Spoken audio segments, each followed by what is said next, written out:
절제라고 하는 용어는 기독교적 용어만은 아닙니다.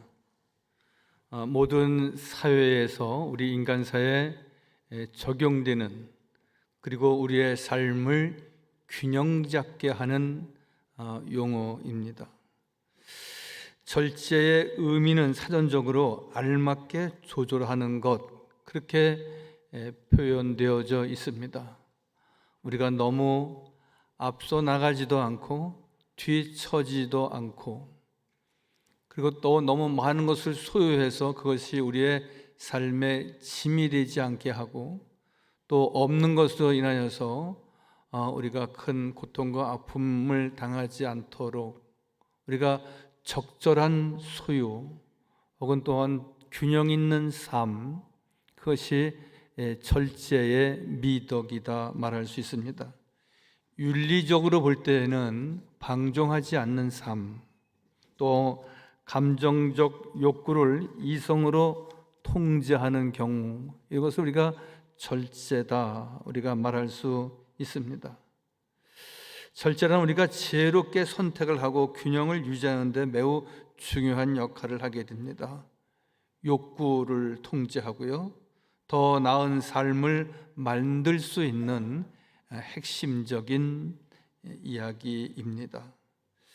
사순절을 저희가 지나고 있습니다. 사순절을 지내면서 우리가 여러 가지로 매년 말씀을 드리는 것은 절제에 대한 내용을 꼭 몇 번씩 말씀을 드리게 됩니다.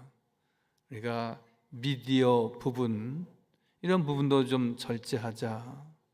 그리고 우리가 여행하고 오락하는 삶이 있다면 그런 부분도 우리가 아예 하지 말자는 것이 아니라 좀 절제하자.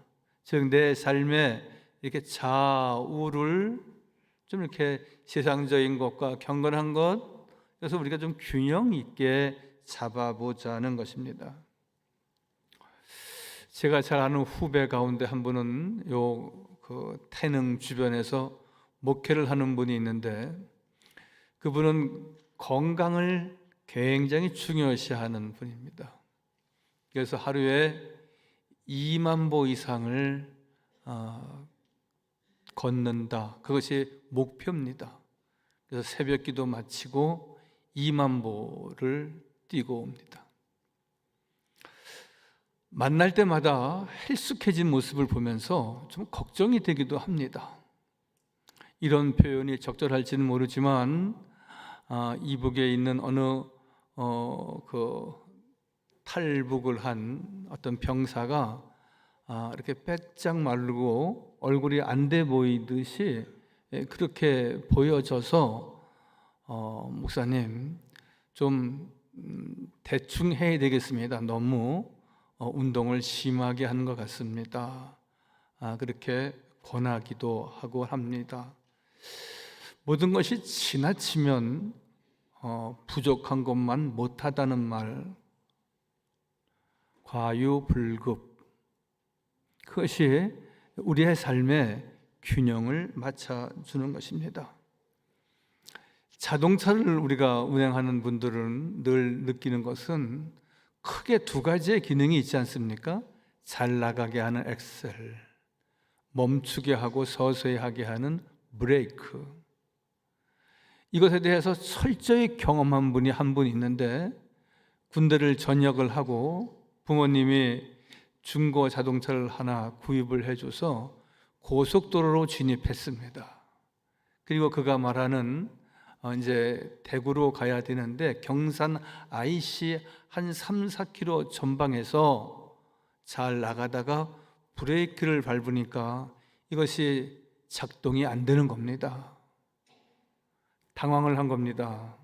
이제 한 2, 3km 전방에 이렇게 IC로 나가게 되어 있는데, 뭐 5분, 10분 동안 늘 떨리는 마음으로 이제 이러다가 죽는 거로구나 생각을 하고 한쪽으로 차를 이 IC 부분에 가서 이렇게 마찰을 주면서 자동차는 부서지고 생명은 간신히 건졌다는 그 운전자의 이야기를 들은 적이 있습니다. 그때 그가 느꼈다는 것이죠. 아하, 앞으로 나아가는 기능과 그리고 멈추게 하는 기능, 이것을 적절하게 활용해야 되는데 어느 것 하나 고장이 나면은 위험할 수 있겠구나. 아니, 죽을 수 있겠구나. 여러분, 좀 비약된 표현인지 모르지만 절제하는 삶과 균형 있는 삶을 갖는 것은 우리의 삶을 더욱 풍요롭게 하고 기름지게 하고 안정되게 하는 것이지만, 우리가 브레이크가 없이 한번 멈춰보고 다시 한번 생각해보고 내가 가는 길이 바른 길인지 믿음의 길인지 경건한 길인지 정말 내 삶을 잘 보듬고 한번 뒤돌아보는 삶을 갖는 브레이크가 우리에게 있어야 하는 것은 바로 오늘 슬기로운 사람은 오늘 절제하는 삶을 가져야 된다라고 오늘 말씀하고 있지 않습니까? 오늘 잠언 14장 15절에 이렇게 말씀하고 있습니다. 어리석은 자는 온갖 말을 믿으나 슬기로운 자는 자기의 행동을 삼가하느니라.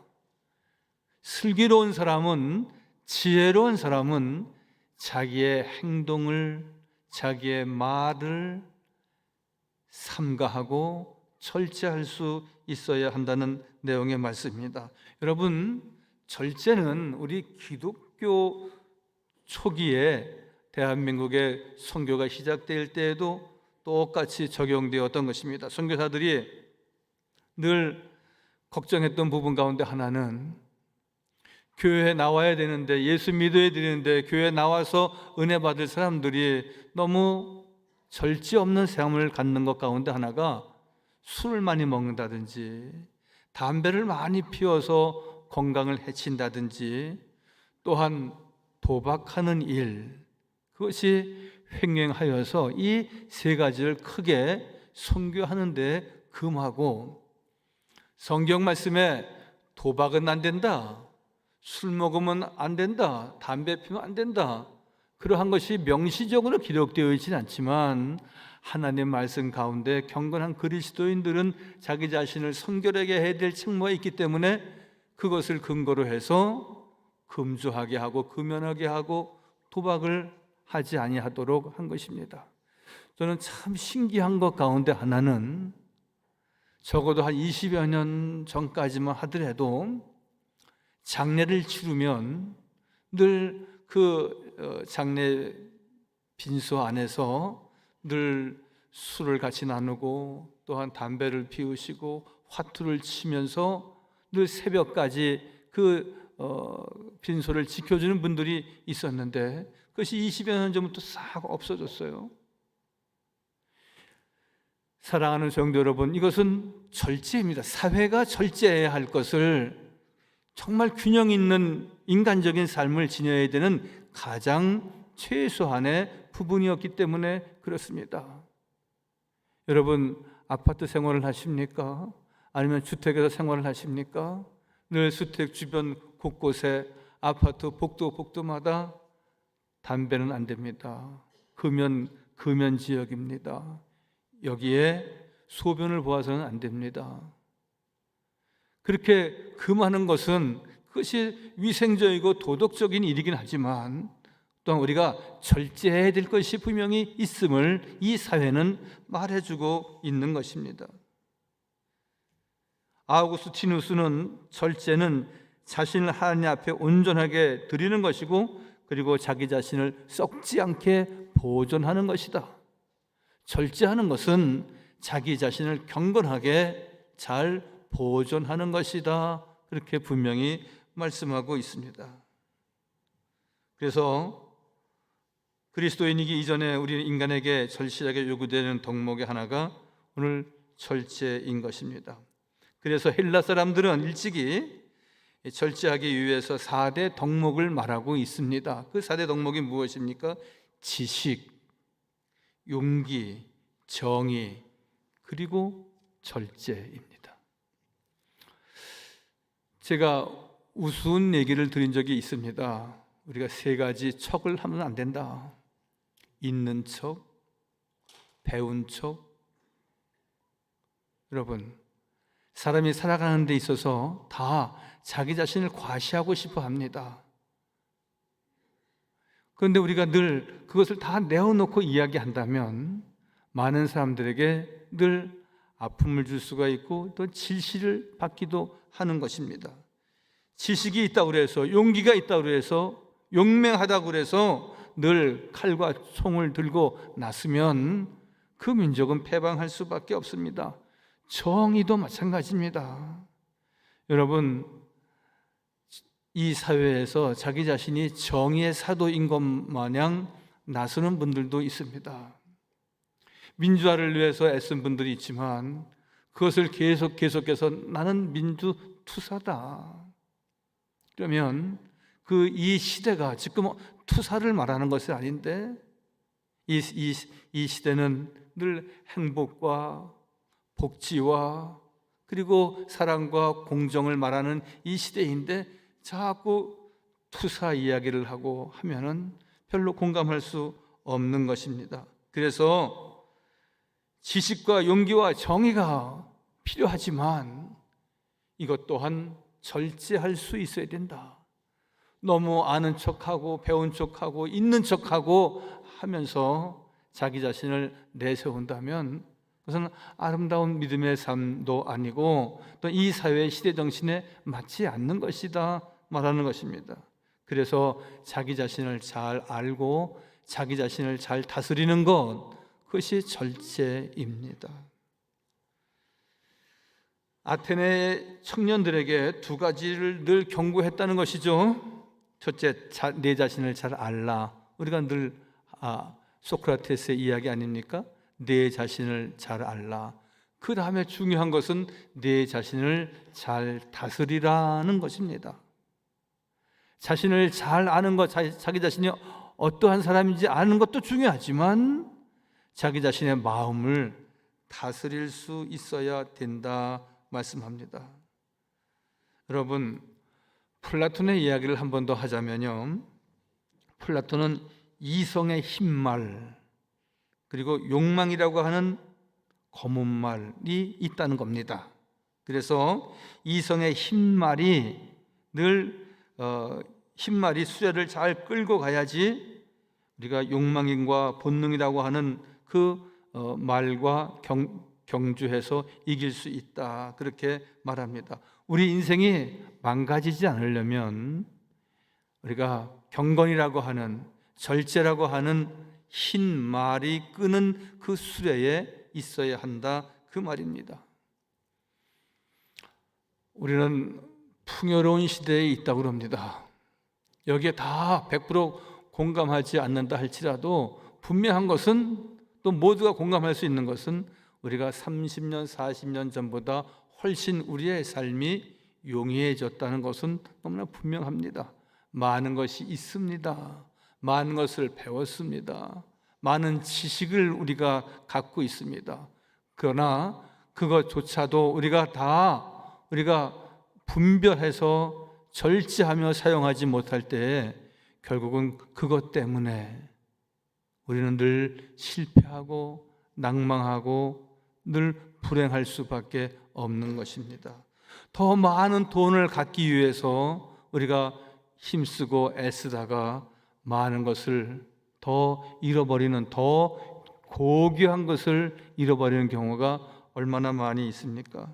그래서 초대교회는, 사도 바울은 계속해서 절제를 말하고 있습니다. 이것은 이 시대의 미덕이 아니라 초대교회 때부터 이미 증거되고 또한 초대교회 때부터 사도 바울로 하여금 선포된 말씀, 사도행전 24장 25절 말씀에 바울의 이야기입니다. 바울이 의와 절제와 장차 오는 심판을 강론하니 벨릭스가 두려워하여 대답하되 지금은 가라, 내가 틈이 있으면 너를 부르리라 하고.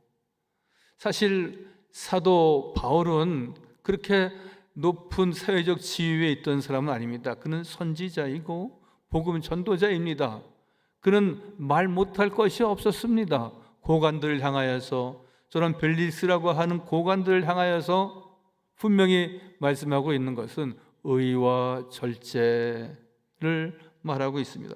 뿐만 아니라 디모데후서 3장 3절 말씀에도 무정하며 원통함을 풀지 아니하며 모함하며 절제하지 못하며 사나우며 선한 것을 좋아하지 아니하며, 절제하지 못하면 사람이 무정하다는 겁니다. 절제하지 못하면 늘 원망스러운 일들만 생겨난다는 것이고요, 사람이 절제하지 못하면 선한 것을 좋아하지 않는다는 겁니다. 분별력이 없어진다는 것입니다. 즉 균형 있는 삶을 가져야 된다는 것입니다. 여러분, 우리가 덜 먹고 덜 쓰고 우리가 운동하는 것도 줄이자, 그러한 지엽적인 말씀을 드리는 것이 아니라 근본적으로 우리가 절제한다고 하는 것은 무정하지 않기 위해서 늘 주님의 사랑과 은혜와 긍휼을 사모하는 심령이 되어야 한다는 것입니다. 무정하며 원통함을 풀지 아니하며 참소하며 절제하지 못하며 사나워진다는 겁니다. 여러분, 아까 자동차 말씀을 잠깐 드렸지만, 저도 자동차를 운행해 보지만 같이 차량으로 앞서거니 뒤서거니 하면서 이렇게 동행하는 차량이 몇 대 있을 수 있습니다. 그러면 먼저 앞에 가시라고 우리가 배려를 합니다. 즉 끼어들기를 우리가 양해할 수 있습니다. 그런데 전혀 모르는 다른 차량이 끼어들려고 할 때 우리가 절제하지 못하고 무정하면 다 못 들어오도록 막거나 들어오면은 심한 욕설도 하고 그렇습니다. 이것이 우리 사회의 인격이고 우리 사회의 품격입니다. 잘 아는 사람에 대해서는 우리가 편의와 배려를 해주고, 또 그렇지 못하는 남이라고 하는 사람에 대해서는 냉정하게, 그리고 아주 혹독하게, 그리고 무정하게 대한다는 사실은 여러분, 우리가 한번 자신을 돌아볼 필요가 있는 것입니다. 그래서 늘 우리는 자기 마음을 다스리고 절제하는 믿음이 있어야 하는 것입니다. 그 자기 마음을 다스리라고 잠언서 16장의 말씀은 이렇게 기록하고 있습니다. 노하기를 더디하는 자는 용사보다 낫고 자기의 마음을 다스리는 자는 성을 빼앗는 자보다 나으니라 말씀합니다. 여러분, 절제는 균형이라고 말씀을 드렸습니다. 절제는 우리의 삶을 더욱 윤택하게 하고 기름지게 하고 풍성하게 하고 행복하게 한다고 말씀을 드렸습니다. 그런데 여러분, 사회가 나를, 세상의 사람이 나를 못 살게 군다고 하여서, 불편하게 한다고 해서 우리가 노하기를, 또한 우리가 늘 성내기를, 그래서 우리가 늘 삶에 큰 곤욕을 당하지 않습니까? 오늘 보세요. 노하기를 더디하는 자는 용사보다 낫다 그랬고요, 자기의 마음을 다스리는 자는 성을 빼앗는 자보다도, 그 무엇을 얻거나 그 높은 곳에 올라가거나 어떤 성공적인 삶을 살았다는 사람보다 자기 자신을 다스리는 사람이 성공적인 삶을 갖는 것이다 말씀하고 있습니다. 자기의 마음을 다스리는 자는 성을 빼앗는 자보다 낫다고 말씀하십니다. 마지막으로, 이러한 일들은 내 마음대로만 되지 않습니다. 내가 잘 살아야지, 잘 믿어야지, 절제하며 살아야지, 우리의 마음과 의지로만 되어지는 것은 아니다라고 말씀하고 있습니다. 절제는 인간에게 필요한 성품이지만 스스로 가질 수 없는 것인데, 성경은 절제를 성령의 열매다 이렇게 말합니다. 즉 하나님이 주셔야 된다는 겁니다. 하나님 앞에 간구해야 된다는 것입니다. 하나님 앞에 절제하는 삶을 갖게 해 주옵소서 기도해야 한다는 것인데, 갈라디아서 5장 23절은 이렇게 말씀하고 있습니다. 오직 성령의 열매는 사랑과 희락과 화평과 오래 참음과 자비와 양성과 충성과 온유와 절제니 이 같은 것을 금지할 법이 없느니라 말씀합니다.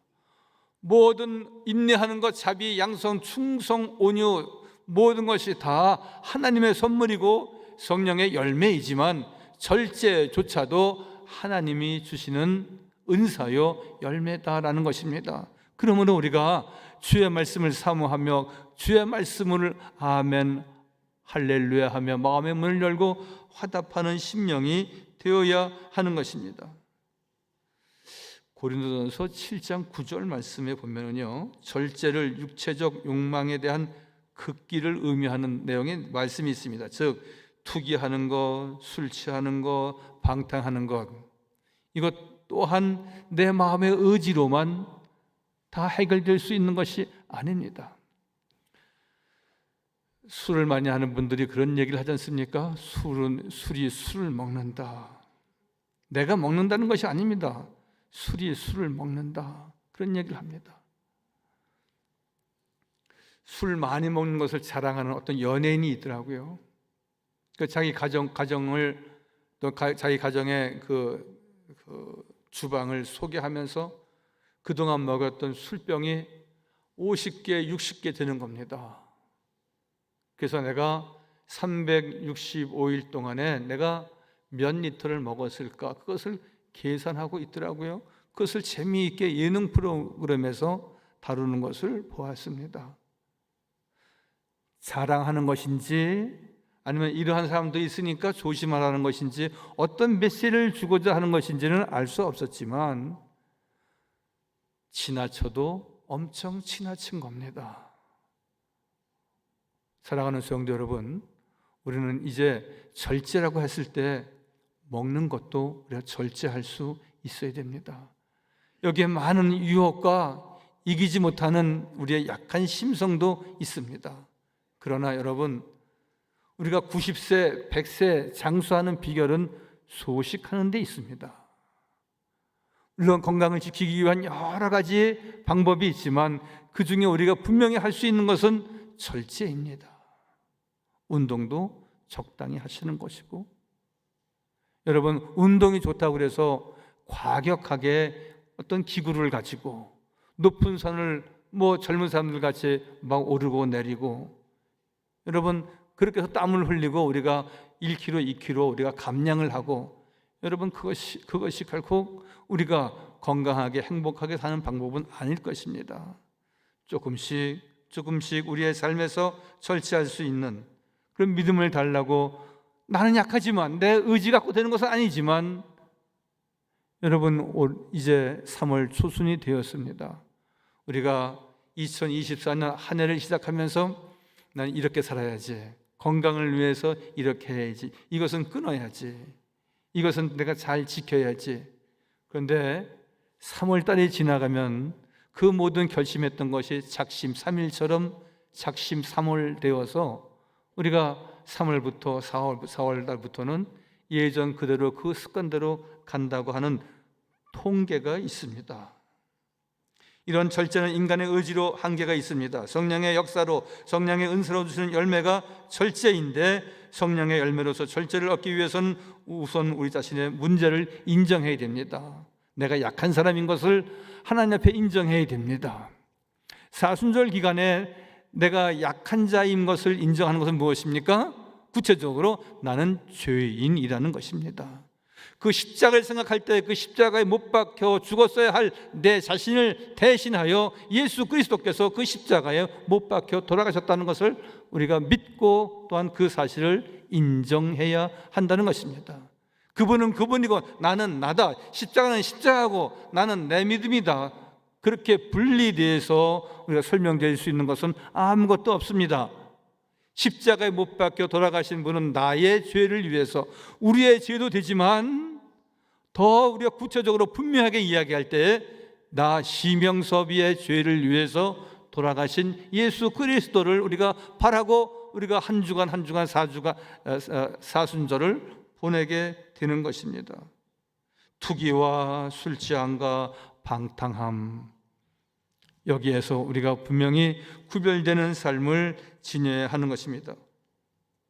우리가 절제하지 못하는 한 가지 이유가 있다면 감정을 극복하지 못하고 감정의 노예로 살기 때문에 그렇습니다. 우리는 이제 세상의 노예가 되어서는 안 됩니다. 감정의 노예가 되어서는 안 되는 것입니다. 늘 말씀에 붙잡힌 자가 되어야 되는 것이고, 어떻게 하면은 하나님 말씀대로만 살 수 있을까? 어떻게 하면은 성경 말씀대로 살 수 있을까? 어떻게 하면은 내가 주 안에서 그 말씀, 절제의 믿음과 신앙을 가져야 할까를 우리가 고민하고 실행해야 한다는 것입니다. 그래서 오늘 베드로후서 1장 5절부터 말씀해 보면은 이렇게 기록하고 있지 않습니까? 믿음의 덕을, 덕의 지식을, 지식의 절제를, 절제의 인내를, 인내의 경건을, 경건의 형제 우애를, 형제 우애의 사랑을 공급해야 된다. 경건의 형제 우애를, 형제 우애의 사랑을 더하라 말씀하십니다. 그 말씀의 중심에는 무엇이 있습니까? 절제가 있는 것입니다. 우리 모두에게 절제는 먹는 것에도 필요합니다. 입는 것에도 절제가 필요하고요, 시간을 관리하는 것에도 우리가 절제가 필요합니다. 우리는 우리의 삶이 여유가 있고 풍요로워지면서 우리가 소비 생활에도 많이 우리가 절제할 부분들이 많이 있습니다. 그래서 어떤 분에 의하면 우리가 소비하는 생활에 우리가 줄이는 방법, 절제하는 방법을 몇 가지로 이야기하는데, 그 첫 번째가 이런 겁니다. 한 단계씩 어떤 물건을 사려고 할 때 한 단계씩 낮추어 사자는 얘기합니다. 즉 가격을 볼 때라도 그렇고, 또한 그것을 내가 꼭 구입해야 되는지에 대해서 더 좀 분명하게 진중하게 생각해 볼 필요가 있다는 겁니다. 즉 절제를 실천하는 그리스도인은 자기가 구입할 수 있는 물건을 한 단계 낮추어서 구입하자는 것입니다. 그 구매하는 시기도 조정할 필요가 있다, 그렇게 말씀합니다. 우리가 어떤 가전제품이다, 이것은 10년 동안 혹은 15년 동안 사용할 수 있는 것인데 7년, 8년 지나서 문제가 생겼다고 쉽게 교체한다면 그것도 우리가 절제하는 삶에 부합되는 것은 아니다는 것입니다. 그런 의미에서 구매하는 시기도 잘 생각해야 된다. 구경을 줄여라. 쇼핑하는 것을 줄여라. 우리가 한 달에 우리가 2번 백화점을 갔다면 우리가 한 달에 1번 정도, 시장에도 우리가 일주일에 한 2번 갔다면 우리가 1번만 가고, 언제가 한번 말씀을 드렸지만 여러분, 지금 물가가 장난이 아니다, 그런 얘기를 합니다. 어제 교회에서 어떤 우리 권사님이 이렇게 배를 깎아 오셨어요. 배. 제가 물어봤어요. 그 배 한 덩어리 얼마 하느냐고. 뭐 그분한테 물어본 건 아니지만 이전에 배 하나에 7,000원도 하고 8,000원도 한다는 것입니다. 보통 지금 물가가 제정신이 아닙니다. 배뿐만 아니라 사과도 그렇고요, 모든 과일도 그렇고 모든 것도. 그래서 제 집사람은 시장만 갔다 오면은, 좀 시장을 안 가면 좋을 텐데 꼭 갔다 오더라고요. 갔다 오면 여보, 물가가 장난이 아니에요. 물가가 보통 오른 게 아니에요. 2만 원 가지고 사과 3개를 샀다든지 뭐 그런 얘기도 하고 그렇습니다. 그럴 때마다 제가 농담 반 진담 반으로 그렇게 말합니다. 여보, 물가가 비싸니까 물가에 나가지 말어. 물가에 안 나가면 되잖아. 여러분, 우리가 이러한 때는 우리가 2번 나가던 거 1번만 가고요, 또 한 번 가던 거 한 번 정도 냉장고 문 열어보면서 필요한 것, 집에서 식료품이 사용할 수 있는 것 한번 돌아보시는 것도 좋습니다. 무언가 뭘 살 때 한 단계 낮춰서 그 구매 시기도 조정을 하고 구경도 줄이고, 그러면서 우리는 한 가지 제가 더 권한다면은 이 사순절 기간에 선한 일에 미리 투자하는 것, 여러분 하고 계십니까? 어려운 이웃들이 있습니다. 동행이라고 하는 텔레비전 프로를 보니까 아버지 돌아가시고 어머니 중풍 맞았는데 초등학교, 중학교 남매가 그 어머니를 이렇게 부양하고 있더라고요. 우리는 그러한 경우를 만나기는 쉽지 않지만 우리 주변에 주님 말씀하시기를 고아와 과부와 나그네를 돌아보라 그러셨거든요. 단순히 고아, 과부, 나그네만 지칭되었다기보다는 그 당시에 이 세 종류의 사람은 그 시대에 가장 약한 자들이었고 사회적인 약자를 상징하는 것입니다. 여러분, 우리도 의미 있게 우리가 늘 소비할 수 있는 생활이 분명히 있어야 됩니다. 아프리카 사람을 돕자는 것도 있습니다. 전화 한 통이면 우리가 가능합니다. 전화 한 통이면 거기서 5,000원이 나가든지 10,000원이 나가든지 미리 선한 일에 덕을 세우는 일에 우리가 소비생활하는 것도 분명히 우리가 갖고 있는 것에 귀한 것을 그렇게 씀으로 해서 절제하는 것 아니겠습니까? 모든 것 다 하나님이 주신 것입니다. 그러므로 하나님의 뜻, 선하신 하나님의 방법대로 우리가 사용해야 한다는 것입니다. 고린도전서 10장 23절에 보면은 모든 것이 가하나 모든 것이 유익한 것이 아니요 모든 것이 가하나 모든 것이 덕을 세우는 것이 아니다 말씀합니다. 모든 것이 다 이 세상의 모든 것이 다 훌륭하고 모든 것이 다 덕을 세우는 것이 아닙니다. 하나님의 뜻에 부합되느냐 하는 것입니다. 말씀에 근거해서 우리가 생활해야 하는 것, 그것이 사순절 기간을 지내는 그리스도인들의 절제 생활입니다. 우리는 성숙한 그리스도인입니다. 그러므로 믿음의 덕을, 덕의 지식을, 지식의 절제를 갖는 성도가 되어야 합니다. 아무리 필요하지만, 아무리 많이 있지만 절제하지 못하면 없는 것보다 못하다는 것입니다. 지나친 것은 미치지 못함보다 못하다는 말씀을 계속해서 드리지 않습니까? 절제 신앙은 우리의 삶을 더 풍성하게 하고 또한 우리의 삶을 더 강건하게 하고 주님을 기쁘시게 하는 복된 삶이 우리 모두에게 있는 줄 믿습니다.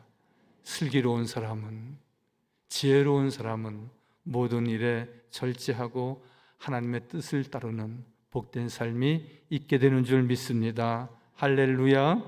거룩하시고 자비로우신 아버지 하나님, 사순절 기간을 지내며 저희들이 늘 주의 말씀을 쫓아 행하는 성도의 올바른 삶을 갖게 해 주옵소서.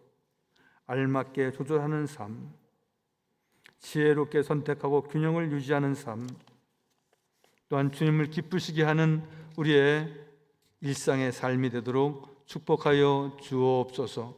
언제나 주님 생각하며 이웃을 돕고 먼저 자비와 긍휼을 베풀고 선을 먼저 행함으로 우리의 삶이 더욱 균형 잡히게 하여 주옵소서. 모든 말씀 예수님의 이름으로 기도하옵나이다. 아멘.